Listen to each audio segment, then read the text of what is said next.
Hi everyone, welcome to your tip of the week. Today I want to talk to you about nutrition and in particular nutrition labels.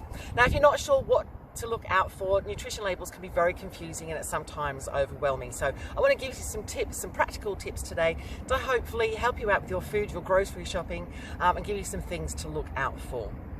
First of all, labels, food labels here in Australia are actually quite strict, and they have to meet some strict requirements, some strict guidelines, and include some very specific information. Some of that information includes information for those with allergies, so if specific ingredients are used, such as nuts. Gluten is another big one at the moment as well. Labels also have to include if there's any food additives included in the product, and it also has to include storage instructions. So that's just some few little things straight off the bat that labels have to include, especially here in Australia.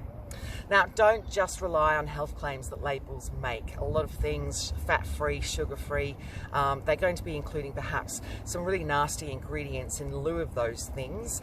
So if a product claims to be healthy, have a really good look at the health claims and the nutrition label, just so you know exactly what is in the product, and don't take that as granted. So if a product does claim that it's healthy, it may not be as healthy as you think that it's going to be.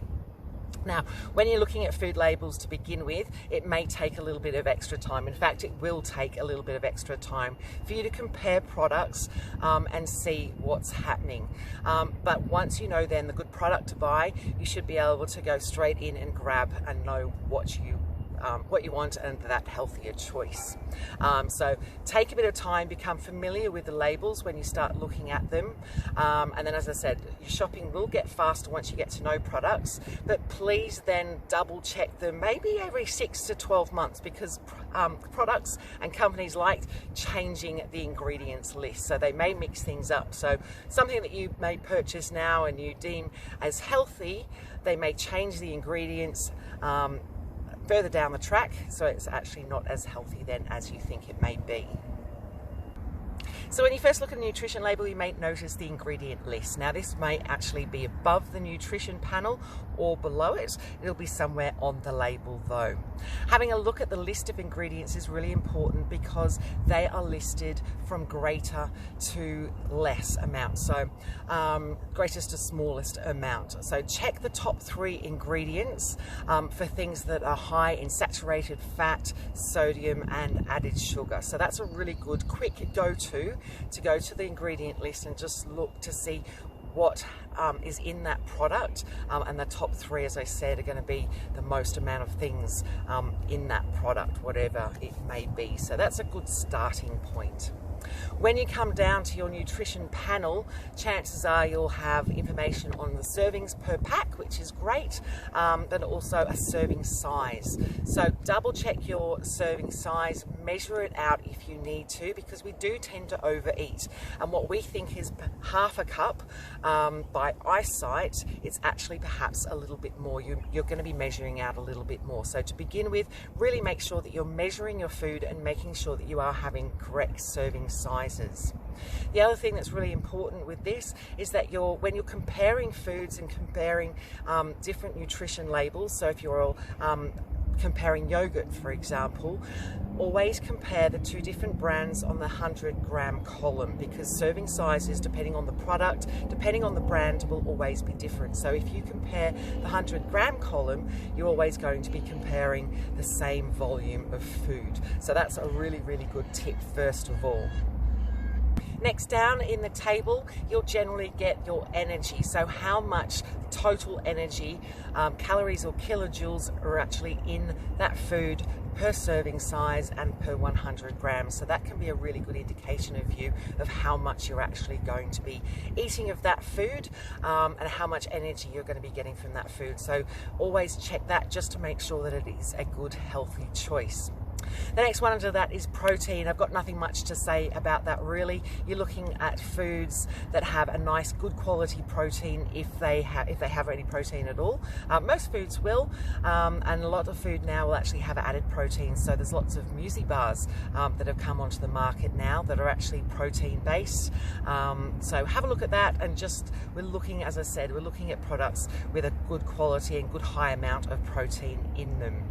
The next one down is your fat level. So you'll have a total amount of fat and then the saturated fat. So you want to look at the saturated fat and just aim for the lowest possible. So the saturated fat could be playing a part in you getting higher risk for heart disease and lots of other things. So you want to make sure that the foods that you're eating has got a low level of saturated fat.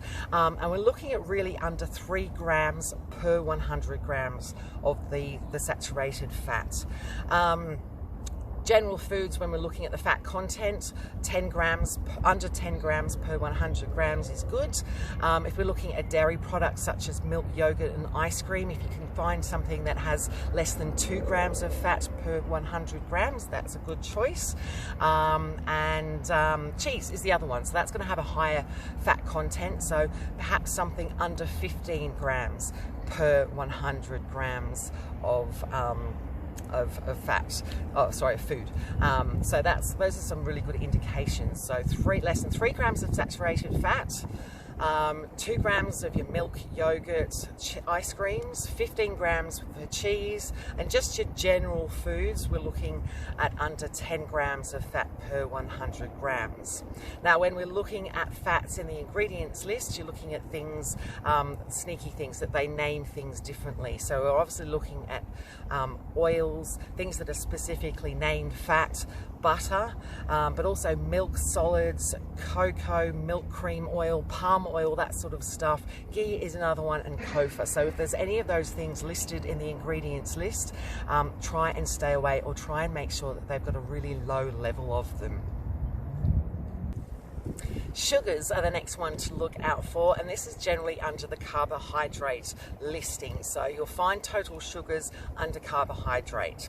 So try and avoid obviously large amounts of sugar. We're looking at under 15 grams per 100 gram of the product. And some sneaky names for sugar include dextrose, fructose, glucose, honey and gold syrup are pretty self-explanatory. Sucrose is another one, maltose, and lactose. So anything that essentially ends in O's is a form of sugar. So just be aware of those different names. And of course, some sugars are going to be good, some sugars are natural. For instance, lactose is a natural sugar that you find in dairy products and milk. So you don't want to be cutting out those products altogether, but you just need to be aware of how much sugar and added sugar in particular is added to a product. Not all labels include fibre, so you may or may not find it on nutrition labels, but ideally we're looking at over 3 grams per 100 grams serve. Over 3 grams. So we're looking, obviously, if you're looking at a breakfast cereal, that's a good thing to look at, looking at the fibre content and comparing them. While I'm talking about breakfast cereals, have a look at the sugar as well, because a lot of breakfast cereal is actually marketed as being a healthy choice, such as Nutri-Grain is a good example. It has a huge amount of sugar, so have a look at that sugar content and just work out whether it is a good choice for you or not. And that brings us to sodium. So sodium's generally at the bottom of the list, and sodium obviously another name for salt. We're looking at less than 400 milligrams per 100 grams. If you can, ideally you want to be actually looking for less than 120 milligrams per 100 grams. That's going to be your better option. Now, different tricky names here. We're looking at baking powder, celery or garlic salt, meat yeast extract, MSG, stock or stock cubes, anything like that is essentially has a lot of sodium. So just be aware. You obviously want to limit the amount of sodium that you're having in your diet. Now, I'm not going to finish off right there. I'm actually going to leave you to it just for a moment and pop up a picture.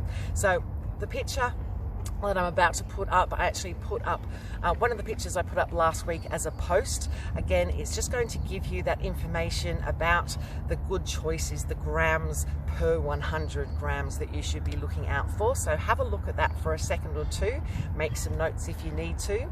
The second picture I'm going to put up is just essentially briefly going through what I've just said. So if you're more of a visual person, which I know that I am, I like reading things, so have a look at that and I'll quickly take you through it as well. So stay tuned just for a second, and we'll look at those pictures and just look at some visuals that will hopefully just cement what I've just told you, so then next time that you go to the grocery shop, you're well and truly prepared to make some really good healthy choices. This is the nutrition panel guide, the information I've already given you, but it can be really handy hanging on to this and actually having it available while you're shopping. I've also given you this information in my video, but please feel free to pause it if you'd like to check out some more details. Alright, well that's it for me today. I hope you enjoyed my video. If you've got any questions on food, nutrition labels, or really anything at all about nutrition or your health and fitness, please drop me a line, send me a message, comment below, and I'll be right in touch. Otherwise, I shall see you next week with another tip of the week. Keep in touch on my social pages on Facebook and Instagram. I'm also on YouTube if you've missed any of my videos. So go back and have a look to see if you have missed any, I've got some really good information to share for you. As I said, social media, I'm posting all the time during the week with lots of good tips and tricks for you, so keep an eye out for those. Otherwise, next tip of the week next week. I'll see you then.